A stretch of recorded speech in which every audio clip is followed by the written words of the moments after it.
같이 일어나셔서 우리의 생명으로 유일하시고 참되신 성부와 성자와 성령 하나님께 찬양과 경배를 드립니다. 예배로 초청하시는 우리 주님의 말씀을 듣습니다. 할렐루야. 여호와께 감사하라. 그는 선하시며 그 인자하심이 영원함이로다. 네 능히 여호와의 능하신 사적을 전파하며 그 영예를 다 광포하고 공의를 지키는 자들과 항상 의를 행하는 자는 복이 있도다. 아멘. 부르심의 찬송가 3장으로 찬양을 드리겠습니다.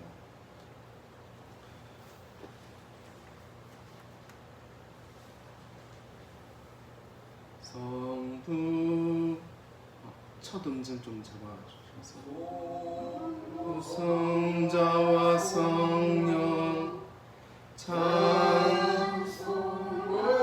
영광 돌려보내세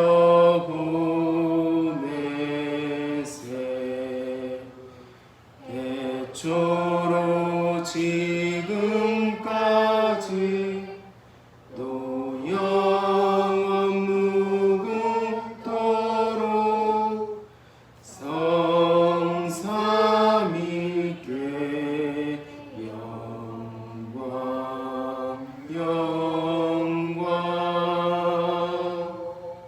아멘.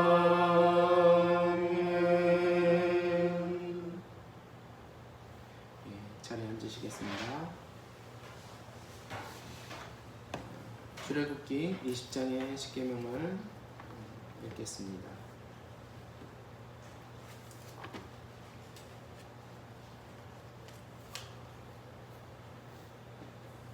하나님 마음에 있는 글로 새겨진 문자로서의 글이 아니라 하나님 마음에 있는 글로서 말씀을 읽으시기를 바라겠습니다.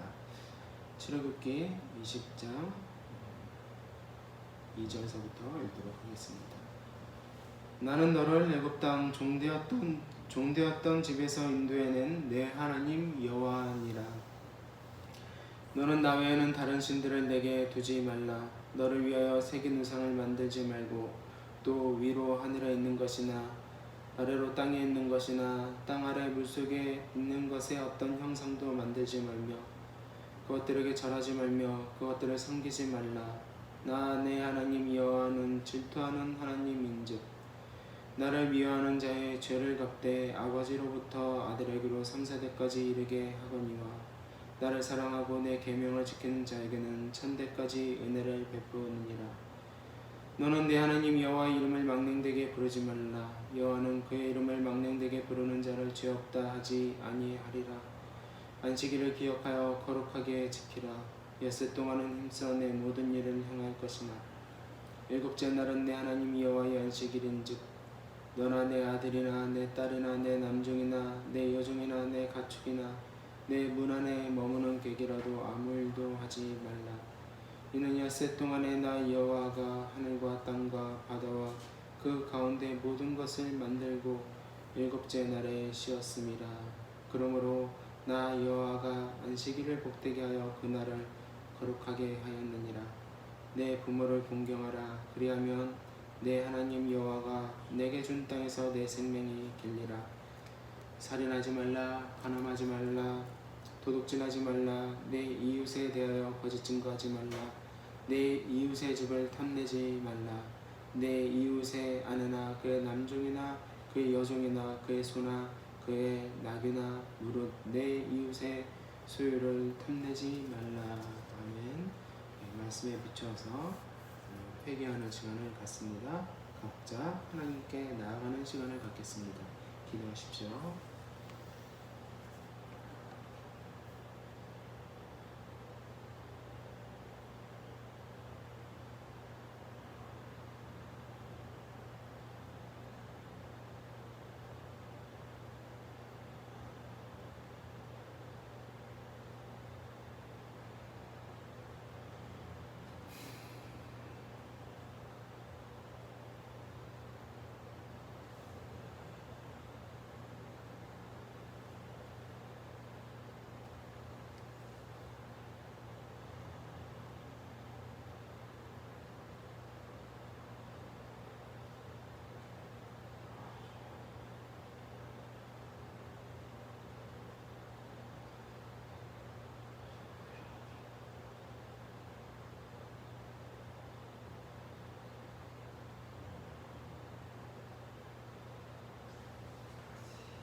진심으로 회개하는 자에게 주시는 하나님의 용서의 말씀이 있습니다.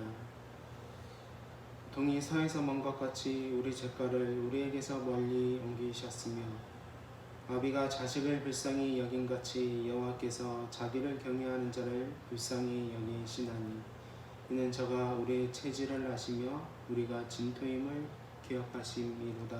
아멘.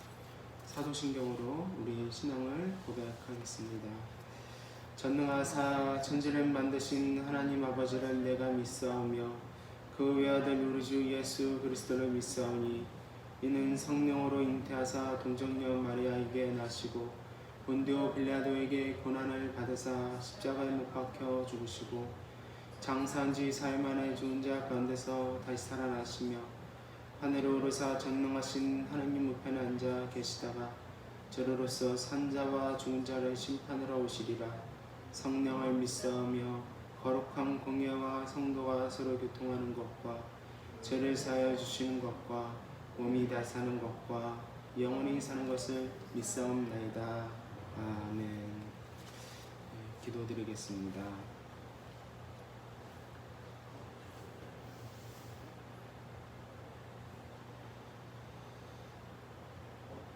그를 경외하는 자를 불쌍히 여기시는 자비로우신 주 하나님 아버지, 오늘 이 시간 저희가 하나님의 은혜를 구하며 이 자리에 나왔사옵나이다. 아버지, 한량없는 하나님의 커다란 은혜를 오늘 이 시간 또 마음으로 이 시간을 함께하는 우리 성도들에게 허락해 주시어서 아버지, 하나님의 그 살아계심을 저희들에게 보여주시기를 바라옵나이다. 아버지, 오늘 또한 예수 그리스도의 속죄의 은혜가 저희들에게는 너무나 필요합니다. 하나님, 그 속죄의 은혜를 오늘도 저희들에게 허락해 주시고 이 은혜를 통하여 내일도 열심히 힘있게 소망 가운데 살아갈 수 있도록 하나님 도와주시옵소서. 아버지, 예수 그리스도의 부활을 통하여서 하나님 나라가 우리 가운데 임하였나이다. 아버지, 그 하나님 나라를 우리에게 보여주시옵소서.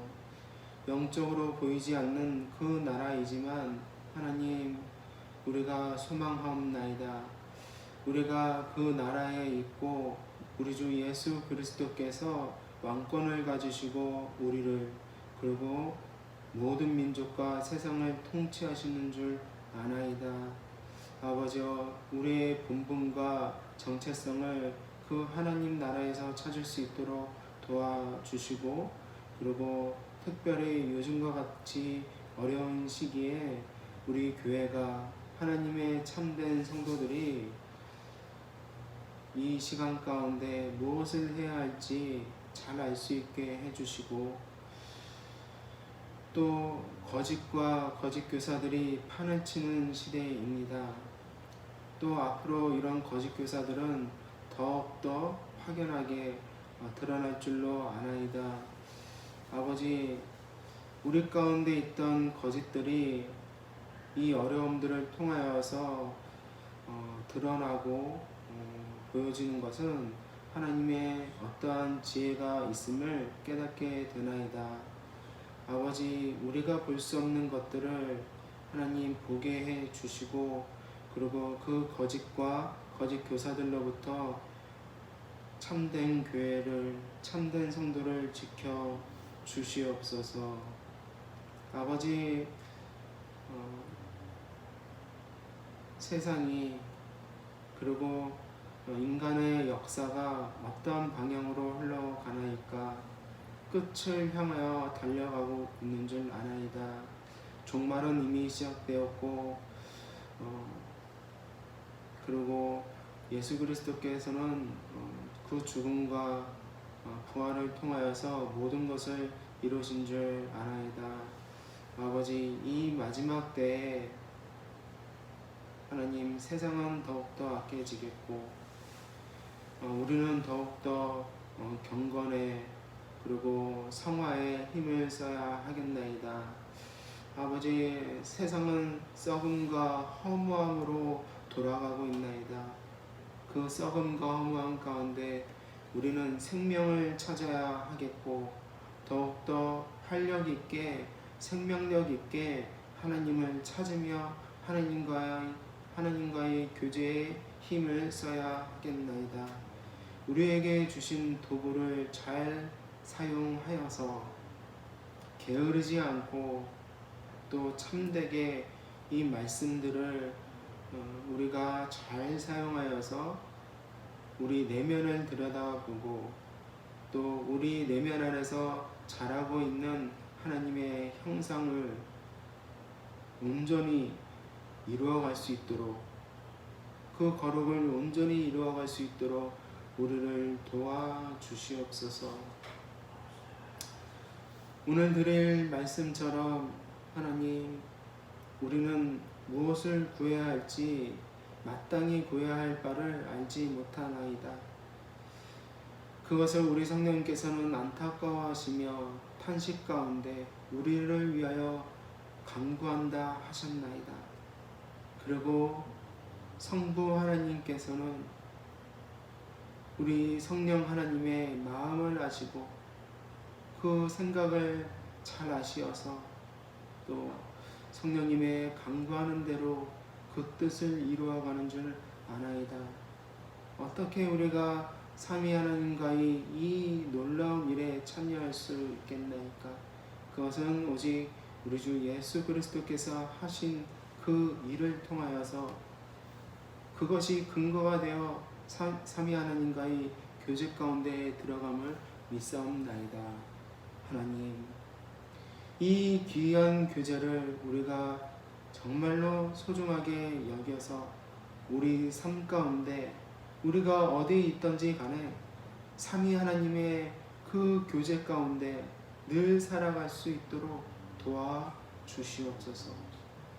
우리 어린 자녀들이 하나님을 잊어버리지 않고 하나님을 잃지 않고 어려서부터 하나님을 사랑하며 하나님을 위하는 마음으로 자라갈 수 있도록 성령 하나님 도와주시옵소서.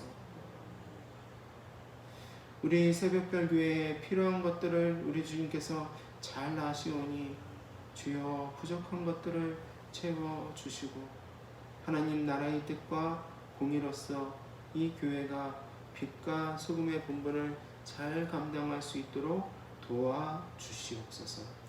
감사드리며 예수 그리스도의 이름으로 기도드립니다. 아멘. 찬송가 337장 찬양 드리겠습니다.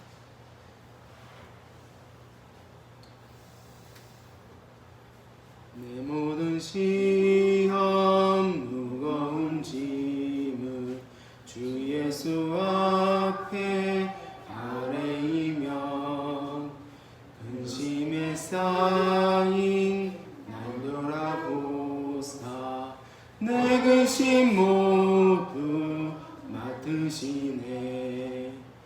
무거운 짐을 나 홀로 지고 견디다 못해 쓰러질 때 불쌍히 여겨 구원의 주님, 은혜의 주님 오직 예수.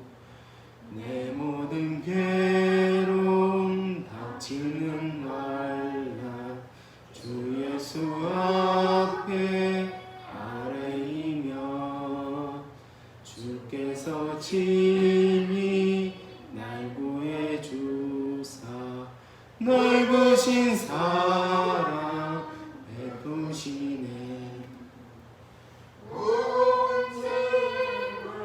나 홀로 지고 견디다 못해 쓰러질 때 불쌍히 여겨 구원의 주님, 은혜의 주님 오직 예수. 내 짐이 점점 무거워 예수 앞에 아뢰이면 주께서 친히 날 구해 주사 내 대신 짐을 져주시네. 무거운 짐을 나 홀로 지고 견디다 못해 쓰러질 때 불쌍히 여겨 구원해 주니 은혜의 주님 오직 예수. 마음의 시험 무서운 죄를 주 예수 앞에 아뢰이면 예수는 나의 능력이 되사 세상을 이길 힘 주시네. 무거운 짐을 나 홀로 지고 견디다 못해 쓰러질 때 불쌍히 여겨 구원해 주니 은혜의 주님 오직 예수. 아멘.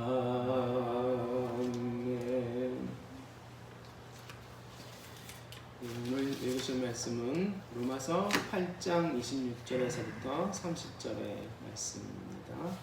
로마서 8장 26절에서 30절의 말씀입니다.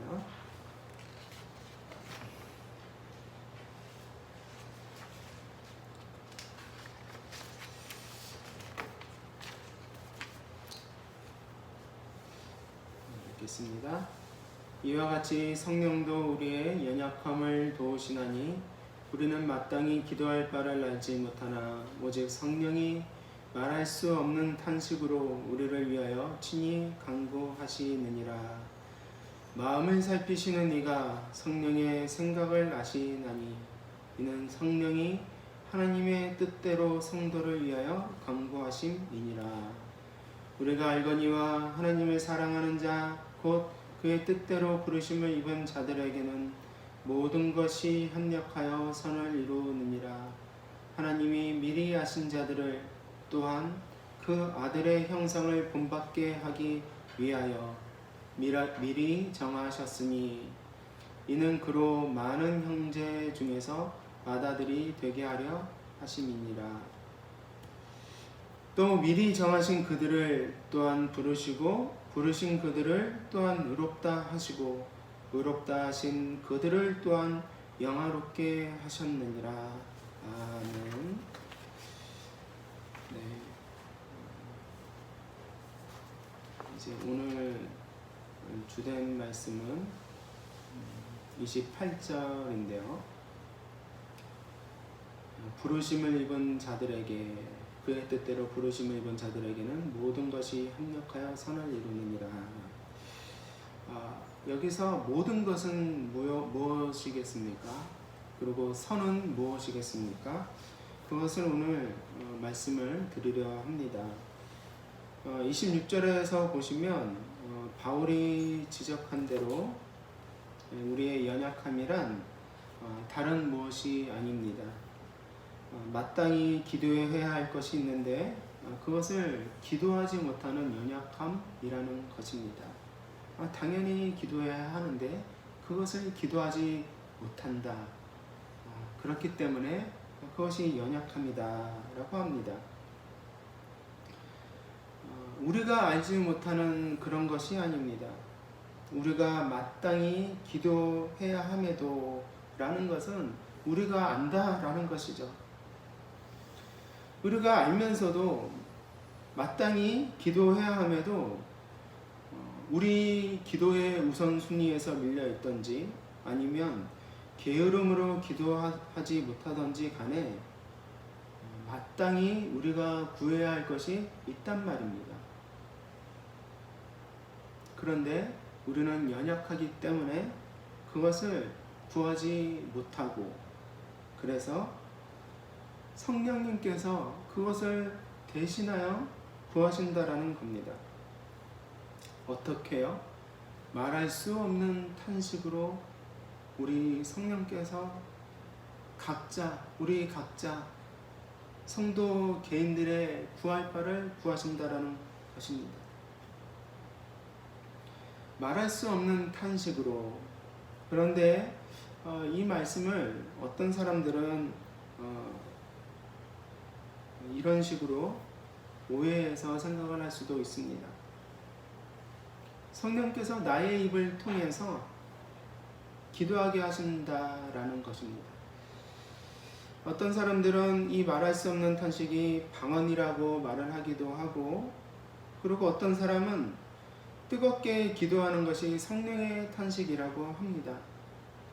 물론 마음에 어떤 감동을 주셔서 뜨겁게 기도할 수도 있지만, 그러나 내 모든 기도가 올바르게 하나님께 드려질 수는 없습니다.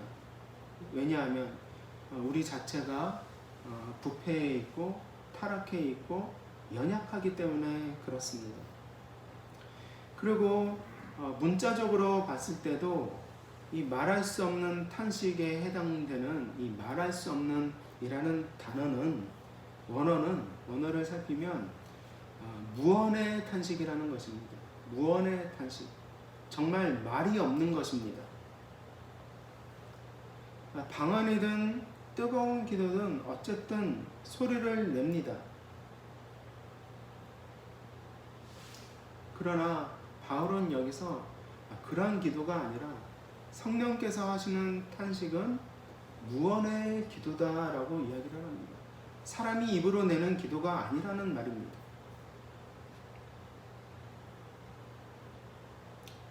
기도라는 것은 나의 의지가 들어가 있습니다. 그리고 그 기도에 나의 의지가 들어가 있기 때문에 그 기도에 대한 응답을 하나님께서 해주시는 것 같으면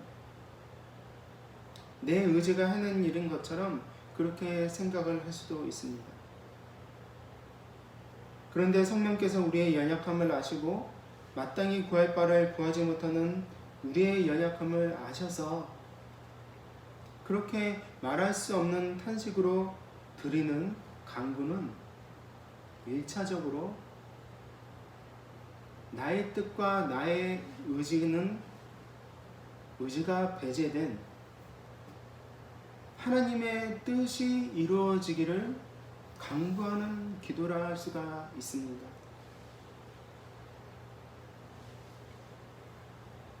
사람의 연약함이란 이런 하나님의 뜻을 온전히 알지 못하고 행하지 못하기 때문에 거기서부터 오는 연약함입니다. 이런 우리의 연약함을 도우시기 위해 성령께서 탄식으로 말할 수 없는 무언의 탄식으로 친히 간구한다 하십니다. 그렇다면 이런 질문을 할 수 있습니다. 하나님이시면 초월자 되시면 자신의 뜻을 관철시킬 수 있는 그 전지전능함이 있으시니 꼭 이런 방식이 중간에 개입되어야 하는가, 꼭 성령의 탄식이 필요한가 라고 할 수도 있습니다. 그런데 이런 질문 자체가 하나님을 인격적인 분으로서 생각하는 것이 아니라 기계적인 분으로 생각을 하신다라는 겁니다. 하나님은 너무나 인격적인 분이십니다. 그리고 하나님과 우리의 관계는 기계적인 어떤 회사에서의 상사와 부하 직원과의 그런 관계가 아닌 인격적인 관계입니다. 하나님께서는 초월자이시면서 그리고 전지전능하신 창조주이시면서도 세심히 우리의 심령을 지켜보시는 인격적인 하나님이십니다. 만약에 하나님께서 기계적인 그런 하나님이라고 한다면 예수님께서는 왜 오셨겠습니까? 그냥 명령을 내려서 단번에 처리하셔도 되었을 것입니다. 로마서 8장 32절에 보시면 그런 하나님께서 우리를 아껴서 자기의 아들을 내어주셨다고 말씀합니다. 죄를 해결해야 하는 이 문제가 너무나 중차대한 문제이기 때문에, 그리고 인간은 이 죄의 문제를 해결할 수 없기 때문에 아들을 내어주지 않고는 해결할 수 없다는 겁니다. 초월자가 기계적인 방식으로 단번에 해결한다면 예수님은 왜 오셨고, 그리고 성경의 스토리는, 성경의 그 장구한 역사 가운데 쓰여진 그 하나님의 이야기는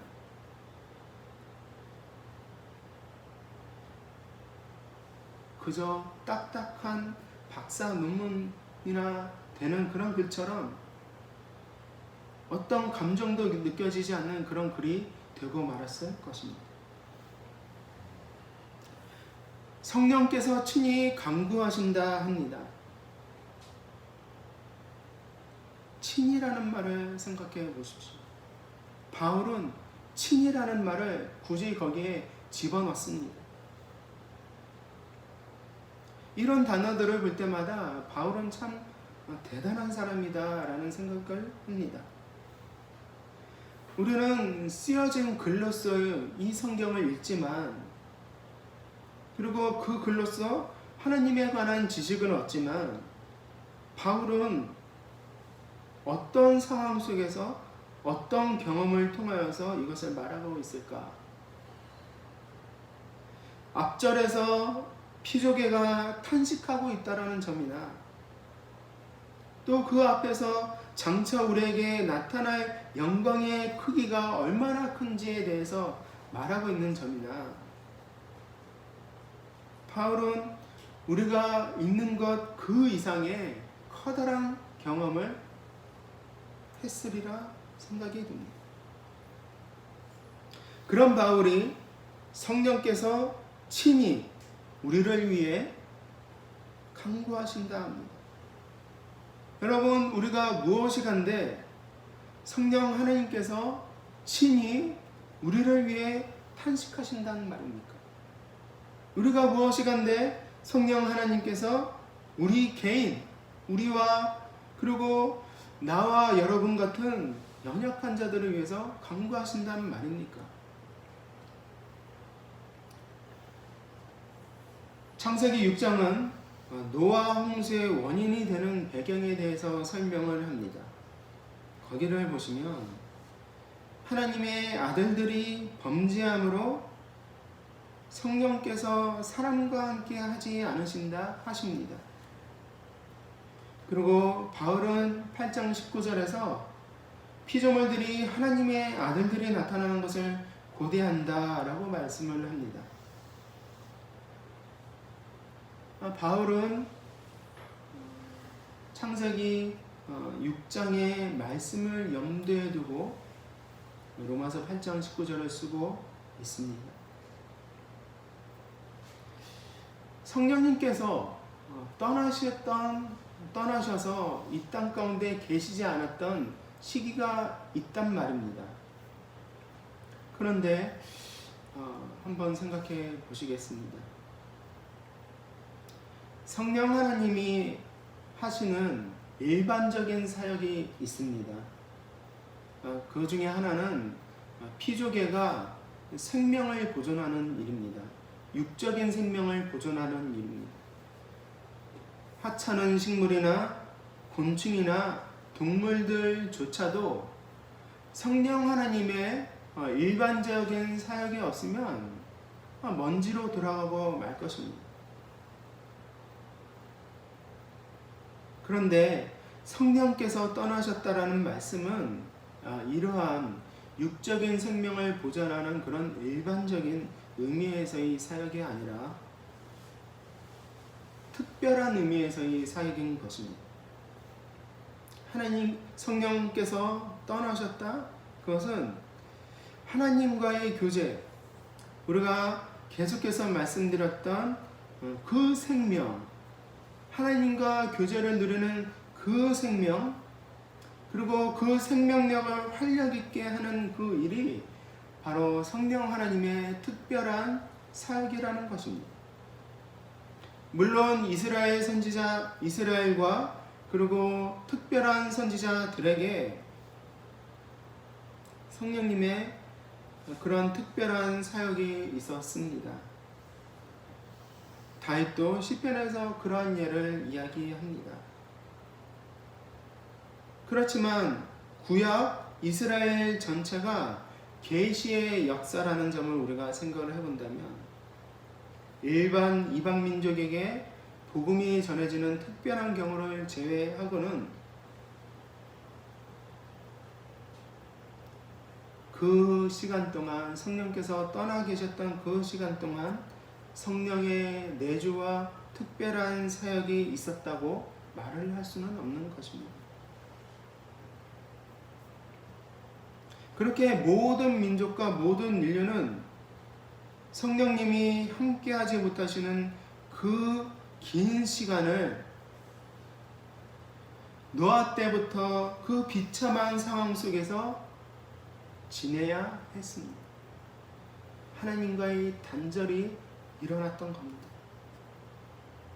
그런데 그 단절, 그 비참한 인류의 역사 가운데 성령 하나님께서 다시 이 땅에 오시는 일이 생겼는데 그 일이 무엇입니까? 사도행전 2장의 오순절 성령 강림 사건입니다.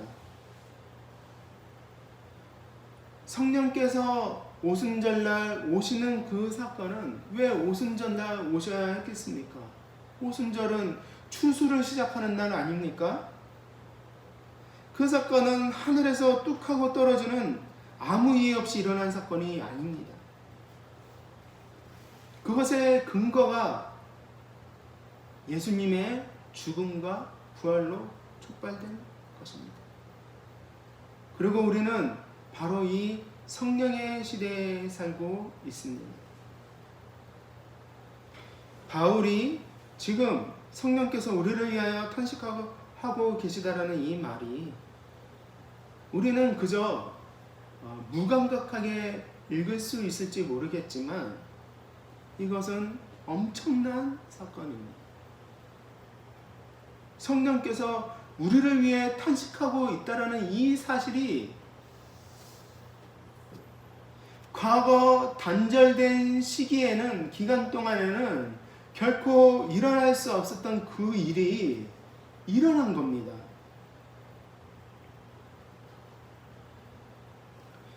그 사건, 성령께서 오셔서 내주하셔서 우리 구원의 보증이 되어 주시고 우리를 위하여 탄식하는 이 사건이 오순절날부터 시작되었습니다. 그것이 의미하는 바는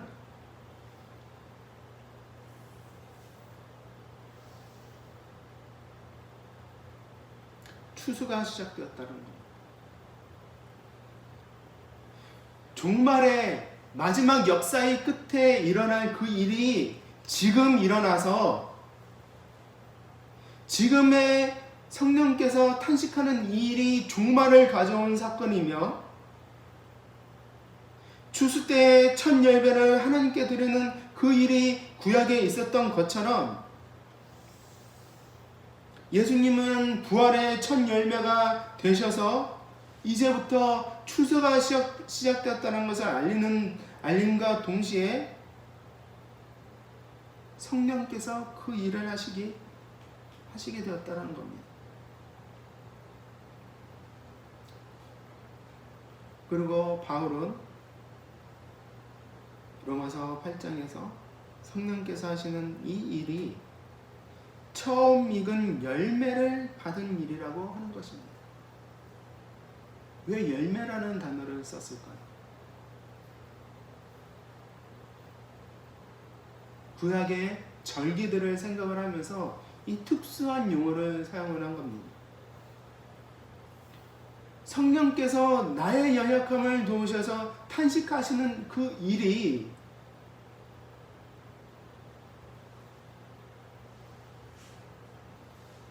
약속된 일이라는 것입니다. 약속하셨던 그 일이 지금 일어났다는 말입니다.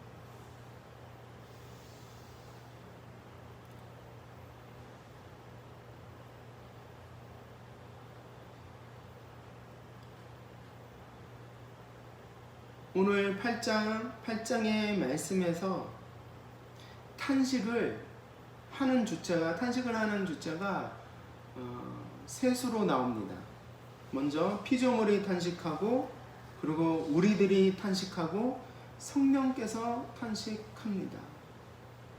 무엇을 가리킵니까? 피조계는 상고의 고통으로 새 하늘과 새 땅을 낳는 진통을 겪고 있으며, 우리도 또한 그 피조계의 그 고통에 참여하였고, 그리고 성령께서는 해산하지 못한 그 산모의 고통을 몸으로 우리와 함께 겪으셔서 함께 탄식한다는 이 놀라운 말이 되는 것, 말씀이 되는 겁니다.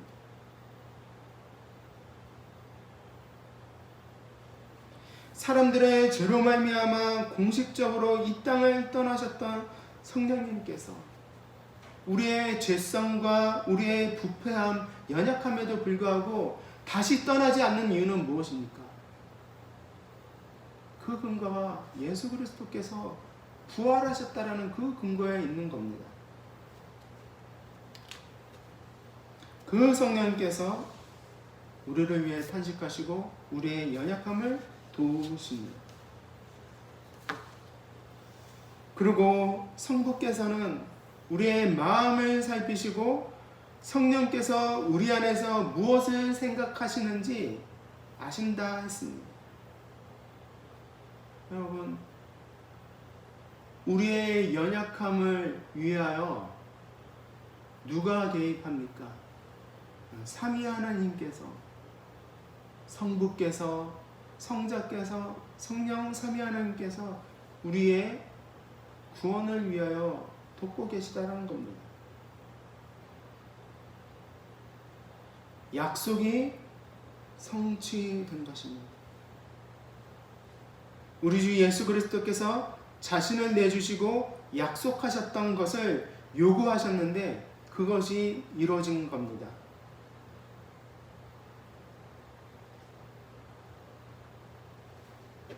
그런데 이 구원은 단지 신자 개인 한 명으로 개별적으로 끊겨진 사건이 아닙니다.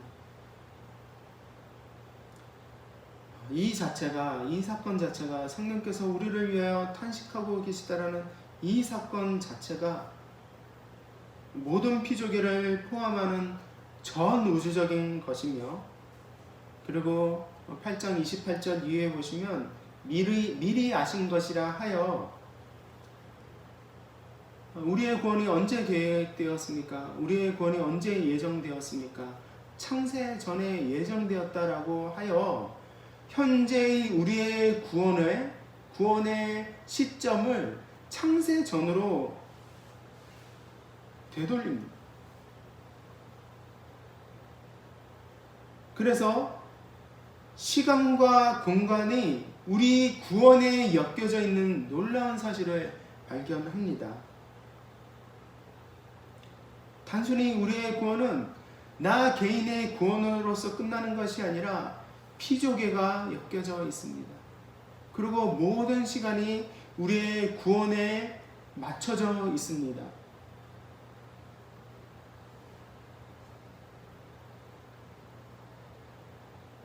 세계가, 온 세상이 산모의 진통으로 신음하고 있습니다. 이것은 단순히 상처를 받으면 아파하는 그런 단순한 차원의 아픔이 아닙니다. 새 하늘과 새 땅을 열기 위한 고통이며 고난이며 상고의 고통인 것입니다. 우리의 구원에 시간과 공간이 엮여서 하나님께서 만드신 세계를 회복하는 그 일이 우리의 구원과 직결되어 있다는 겁니다. 그리고 완성된 하나님 나라에서 우리는 어떤 모습으로 드러나게 되겠습니까? 피조물들이 고대하는 하나님의 아들을 그 완전한 온전한 양자됨의 그 모습은 어떤 모습이겠습니까? 이런 지식은 하나님 마음 안에 있던 것들이었습니다.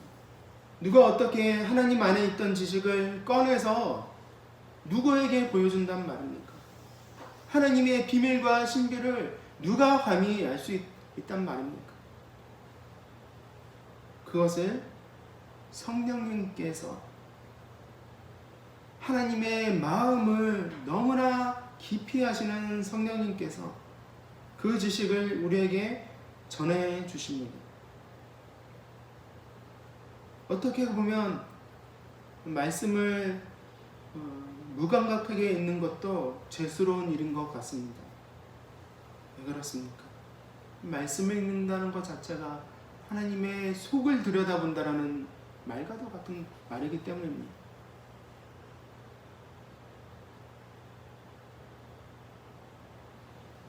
하나님께서는 자신의 지식을 아들을 내어주는 고통을 감내하시면서까지 그 지식을 우리에게 알려주셨습니다. 말씀을 읽는다라는 것은 하나님의 본질 안으로, 하나님만으로 들어간다는 말입니다.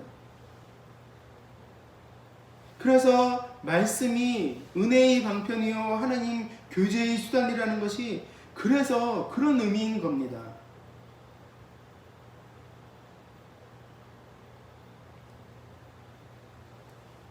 (28절을) 보시면 우리가 너무나 잘 아는 그 유명한 말씀이 있습니다. 그러므로 하나님을 사랑하는 자 모든 것이 합력하여 선을 이룬다. 유명한 말씀인 만큼 다양한 해석을 해서 오용되는 그런 말씀이기도 합니다. 그래서 대부분의 사람들이 음식점이나 뭐 이런 곳에 가면은 대표적으로 걸려있는 말씀이 이 말씀이죠.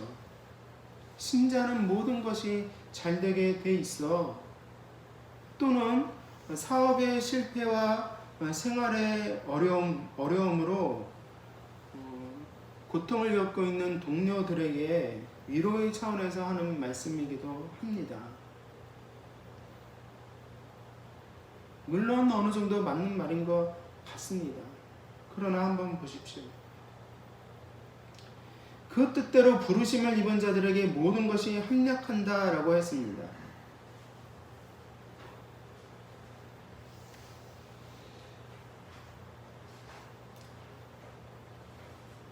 이것의 대상은 앞절을 생각해 보시면 연약하지만 성령께서 탄식하며 도우시는 자들입니다. 그들에게 모든 것이 합력하여 선을 이룬다 했습니다. 그런 자들에게 모든 것이 합력한다? 여러분, 여기서 모든 것은 무엇이겠습니까? 우리 식대로 해석을 하면 문맥에 상관없이 내 주변, 내 상황 그런 것들에 대입시켜서 내 주변의 모든 것들이 성공을 돕는다라는 식으로 해석을 합니다. 근데 문맥을 보면 이 모든이라는 단어는 29절과 30절에 걸려 있습니다. 그러니까 모든은 이제 선행사이고요. 그 모든을 설명하는 관계절이 관계절이 29절과 30절입니다. 그러니까 모든 것은 무엇이냐 하면 바울이 설명을 안 하는 게 아니에요. 바울이 설명하는 것은 그 모든이 바로 29절과 30절에 있다고 이야기를 하는 겁니다. 29절과 30절을 읽으면 무슨 내용이 나옵니까?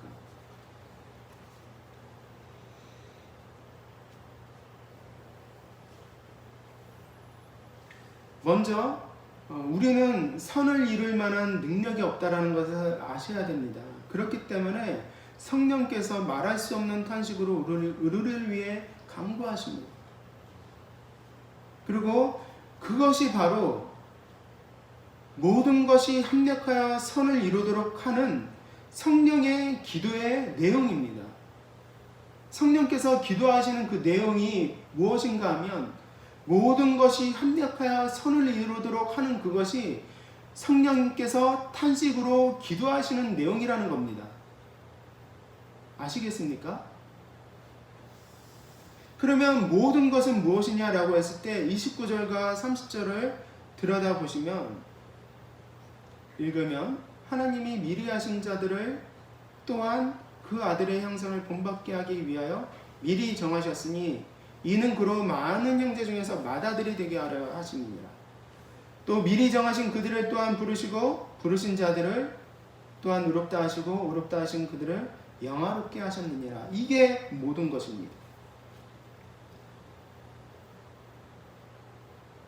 무엇입니까? 미리 정하시고 예정하시고 뜻대로 부르시고 그들을 의롭게 하시고 영화롭게 하는 것, 구원의 서정을 이야기를 하는 겁니다. 모든 것이 그거란 말이에요. 우리의 성공을 돕기 위하여 모든 것이 합력하는 것이 아니라 우리 구원의 전 과정, 우리 서정의 구원의 서정의 모든 것을 한치의 틈도 없이 완벽하게 이루어 가도록 성령께서 구하신다라는 겁니다.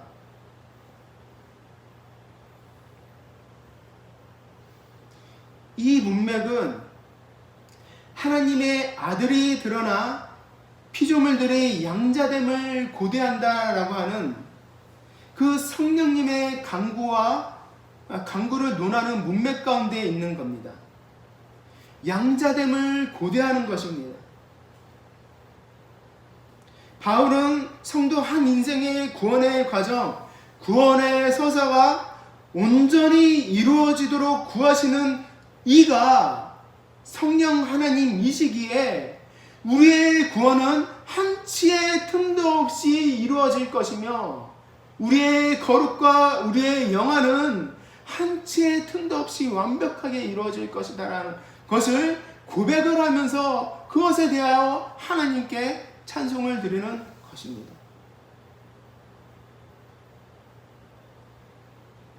이 구원이 나의 근거에 의해서 하는 일이 아니라 하나님께서 하시는 일이기 때문에 이 일은 확실하고 실패하는 일이 없을 것을 알려주는 것입니다.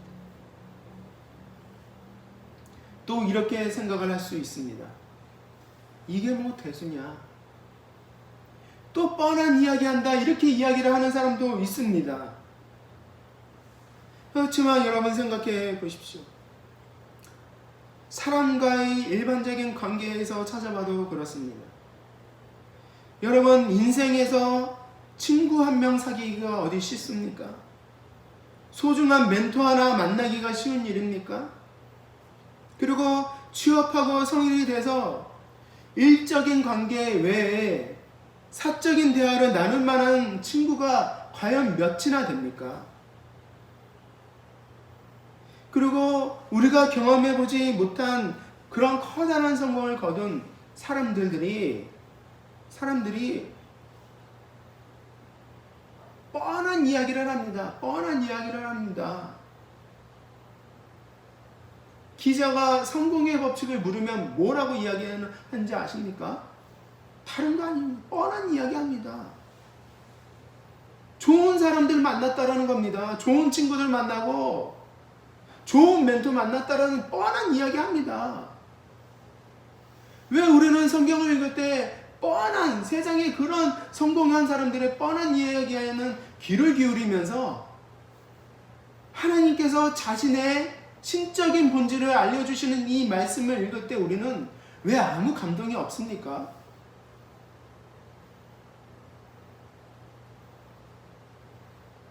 뻔한 이야기입니다. 한두 문자의 대답으로 여러분 구원의 과정 서사람 이야기를 합니다. 여기에 여러분 감동을 느끼실 수 있습니까? 모든 구원의 과정들이 합력하여 선을 이룬다라는 그냥 한 문장의 이야기이지만 여러분 여기에 모든 신학의 정수들이 녹아져 있습니다. 하나님께서 그 구원의 역사, 구원의 과정, 그 전 몇천 년간에 걸쳐서 했던 이야기들이 이 한 문장에 집약되어 있습니다.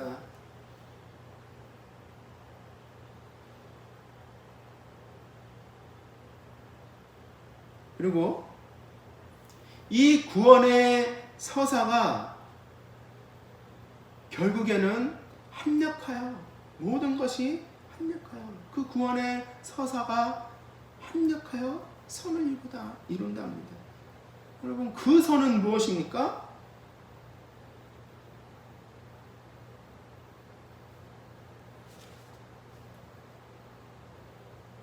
(29절에) 보면 이제 바울이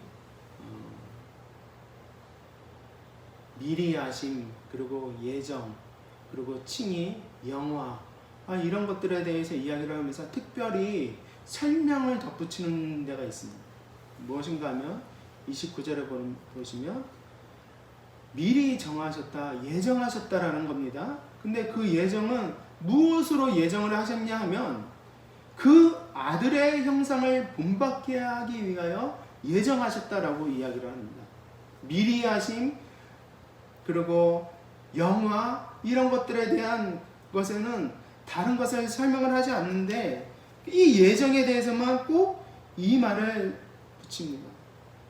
아들의 형상을 본받게 하기 위하여.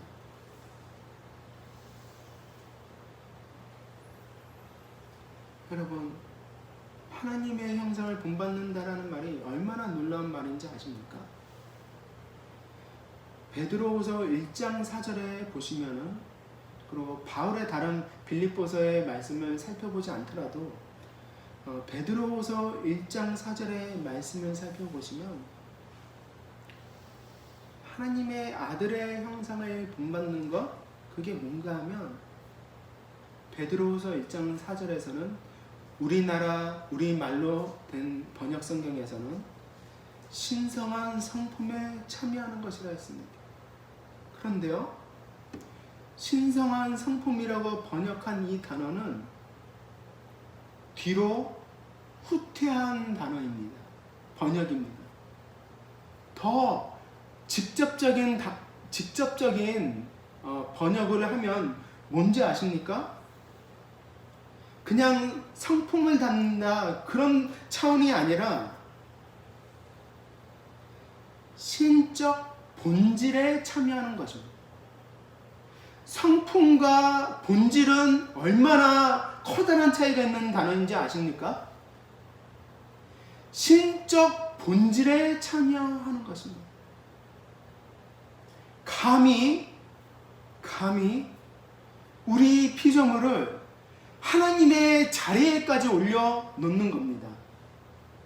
예수님께서는 요한복음에서 뭐라 하셨냐면 내가 너희를 신이라 하지 않았느냐라는 말씀을 합니다. 신적인 본질에 참여하도록 하는 것, 우리의 구원의 모든 과정과 서사를 통하여서 그 모든 것이 합력하여 선을 이루는데 그 선은 무엇이냐면 하나님의 본질에 참여하는 것이랍니다.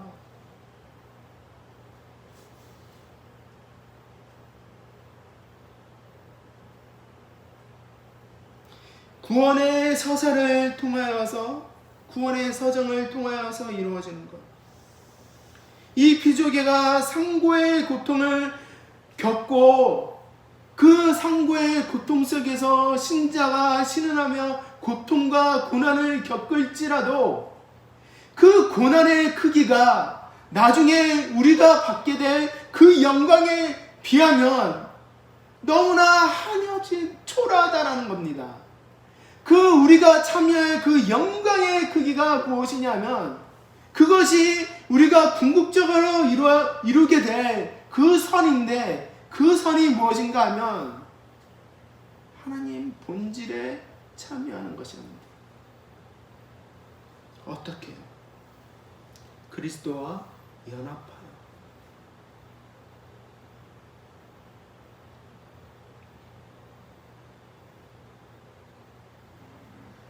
그 상고의 고통을 필연적으로 겪어야만 이 상고의 고통은 필연적으로 이루어져야 합니다. 또 그 고통에 신자가 함께 참여해야만 이루게 될 그 선, 성령께서 그토록 탄식하시는 이유인 것입니다. 성령께서 그 선에 이루어져야 할 터인데 인격적으로 우리의 삶에 성령께서 개입하셔서 그 구원을 이루어 가시도록 우리를 위하여 기도하시고 간구하십니다. 말할 수 없는 무언의 탄식으로 탄식하시면서 기도하시는 그 목적, 그 선이 바로 하나님 본질에 참여하는 거죠.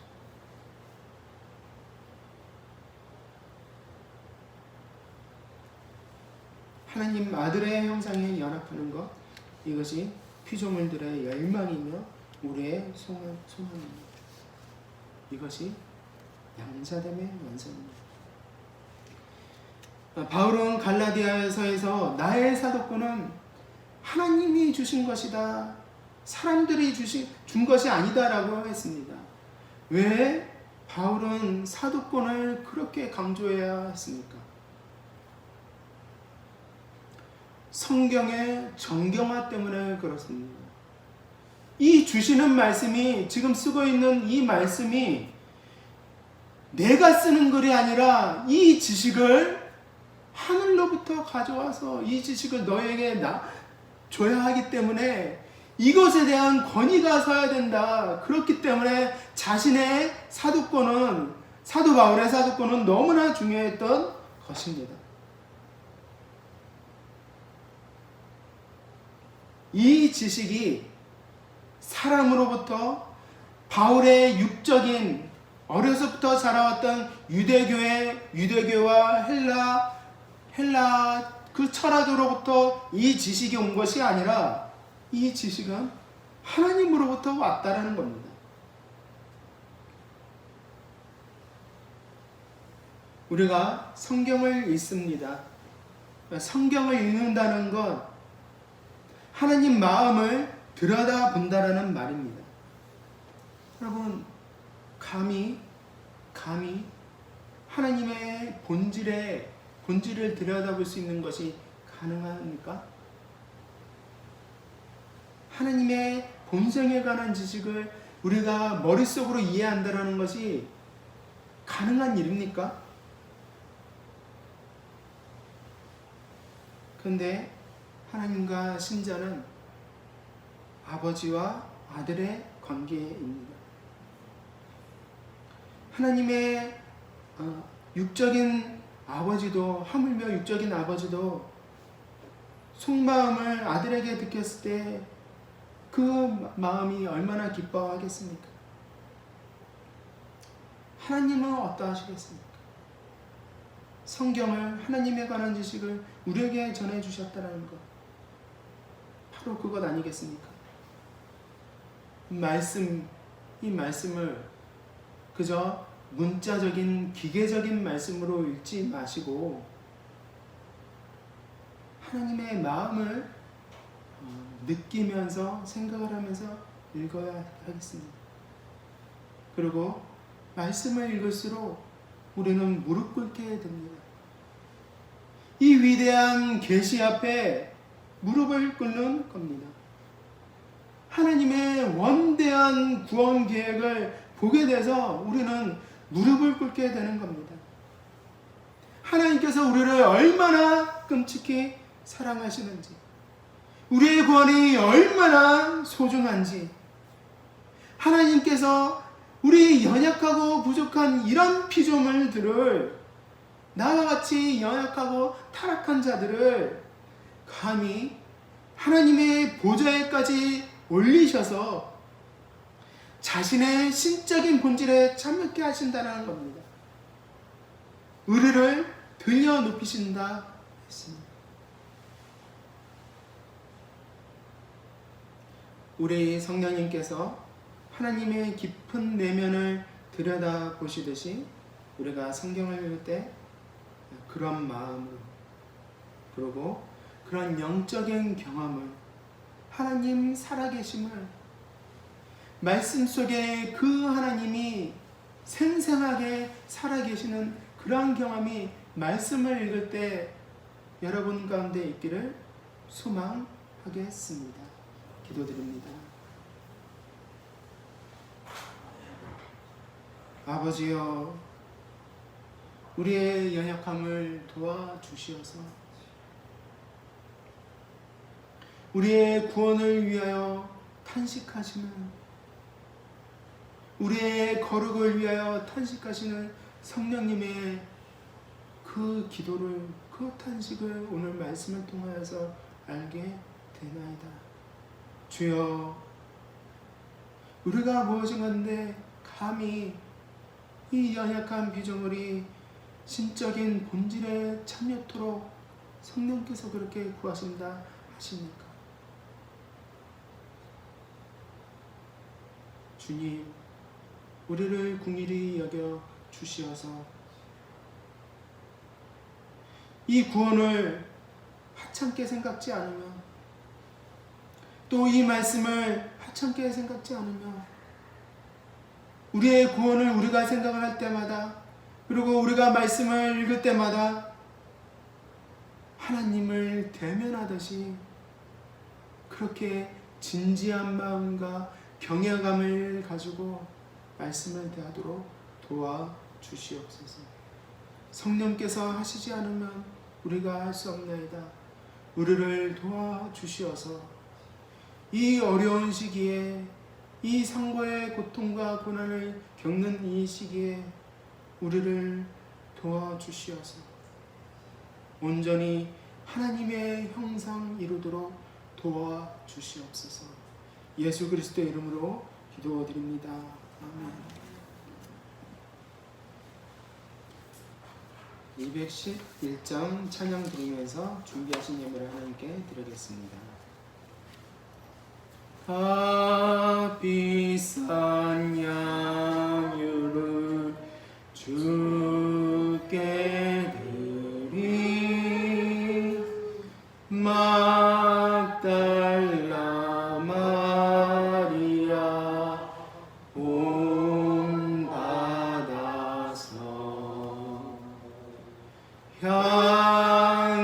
향기로운 산재물 주님께 바치리, 사랑의 주네 주님께 연약한 자에게 힘을 주고 어두운 세상에 빛을 비춰 성실과 인내로 내 영제 이끌리, 사랑의 주 내 주님께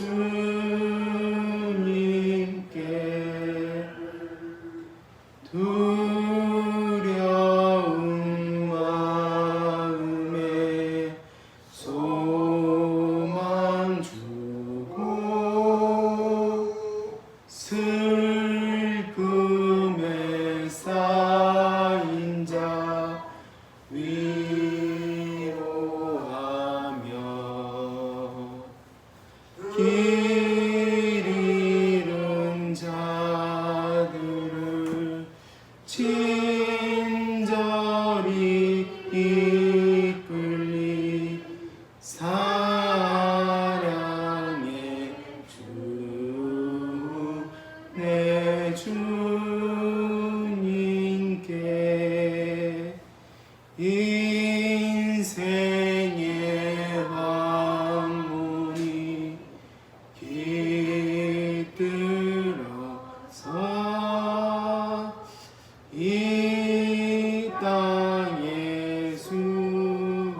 경기가 평안히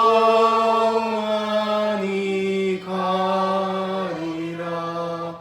사랑의 주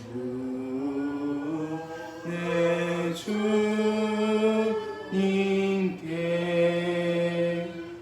아멘.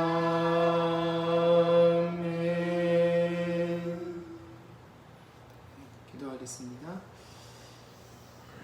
자비로우신 주 하나님 아버지, 어려운 가운데 성도들이 마음을 모아서 이렇게 하나님께 헌금을 드립니다.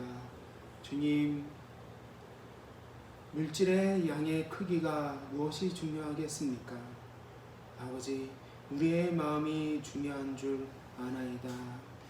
아버지, 우리의 마음대로 우리 성도들에게 복을 주시고 또 그 복을 통하여서 교회가 풍요해지게 하여 주시옵소서. 아버지, 때를 따라 과실을 맺는 것처럼 우리 교회가 그러한 과실 맺기를 소망하나이다. 아버지, 성령의 열매를 맺게 주시옵소서. 거룩의 열매를 맺게 주시옵소서. 예수 그리스도의 이름으로 기도드립니다. 아멘. 성찬을 나누겠습니다. 내가 곧 생명의 떡이니 내게 오는 자는 결코 줄이지 아니할 터요 나를 믿는 자는 영원히 목마르지 아니하리라. 신앙고백서. 성찬에 참여하기를 원하지 않는 사람들에 대해서 우리는 어떻게 판단해야 합니까? 우리는 그런 사람을 그리스도인으로 여겨서는 안 되는 것입니다. 왜냐하면 그는 그렇게 함으로써 그리스도인임을 고백하려고 하지 않고 친구 가운데서 그리스도를 부인하는 것이기 때문입니다. 성찬을 나누겠습니다. 아무도 없고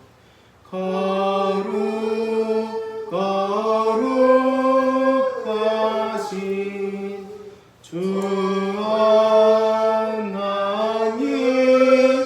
어린 양이 주님을 당했네. 이는 날 위하여 십자가 위에서 못 박히사 예 들이신 주님의 몸일세. 이는 날 위하여 형벌을 받으사 주가 친히 대신 흘린 주의 보혈 어리세. 우리가 때는 이 떡은 그리스도의 몸에 참여하는 것입니다. 받아 드십시오.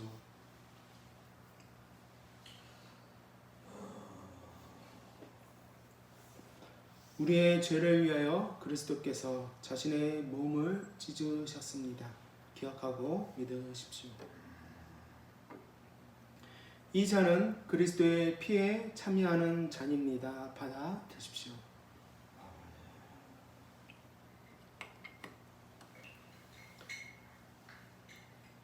우리의 죄를 완전히 용서해 주시려고 그리스도께서 보혈을 쏟으셨습니다. 기억하고 믿으십시오. 찬양 드리겠습니다. 이는 주가 지금 나에게 주시는 영생하는 양식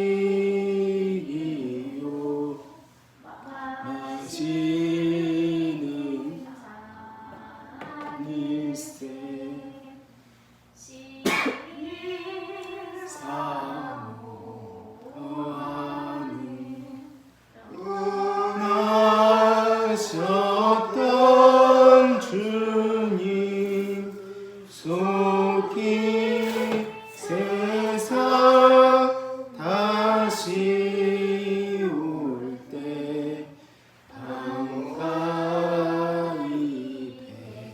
뵙겠네. 우리